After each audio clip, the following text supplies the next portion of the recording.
We all feel things, right? Joy, sadness, excitement, loss. I mean, these moments are what make us who we are. But at the same time, they're always slipping through our fingers. So how do we find any lasting meaning in experiences that are, by their very nature, so fleeting? Well, that's exactly what we're going to dig into. This quote just nails it, doesn't it? It's the one truth that connects all of our feelings. Whether you're on top of the world or feeling the sting of failure, that feeling, it's not going to last. It's just a constant cycle of change. But, if everything is always passing by, where does our sense of self even come from? And that's really the heart of it, isn't it? What's that one thing, that unique thread that ties all our wild, contradictory feelings together into us? What makes your life feel like your life? That's the big question we're tackling today.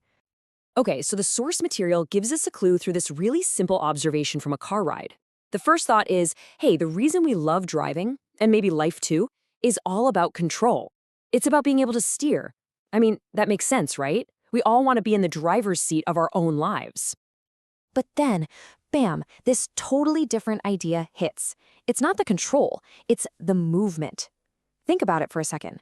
What good is a steering wheel if the car is just sitting in the garage? The fun, the meaning, the whole point comes from the journey itself, from watching the world go by. And this is where that simple idea about driving becomes a huge metaphor for life. Our identity isn't some fixed thing we have to protect and control. No, it's something that gets shaped by the very act of passing through our experiences. We're defined by the journey, not by trying to pause and hold on to one single moment. Now, this whole idea of movement isn't just about the outside world. It's also about what's going on inside our heads, our memory. Just like a road trip, our internal world is always in motion. Memories get fuzzy, details change. And, that might sound kind of sad, like we're losing something, but here's the twist.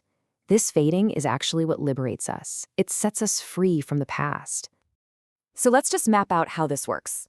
Think of a really powerful memory. Right at the beginning, you have the wound. It's too fresh, it's still raw, it still hurts.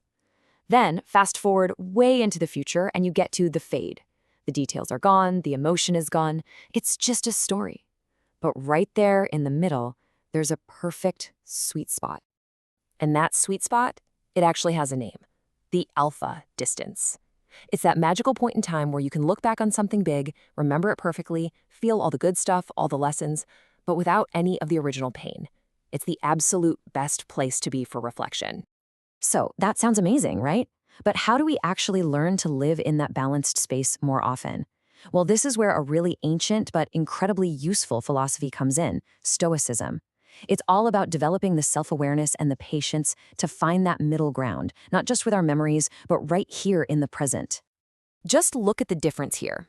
On one side, you have the emotional roller coaster we all know so well, right?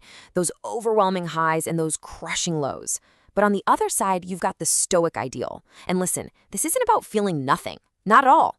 It's about feeling things in a more measured way. Joy becomes a tempered delight. Sorrow becomes a bearable grief. You're still living, you're still feeling, but you're not getting tossed around by the waves. And the best part is, this is a skill you can actually build.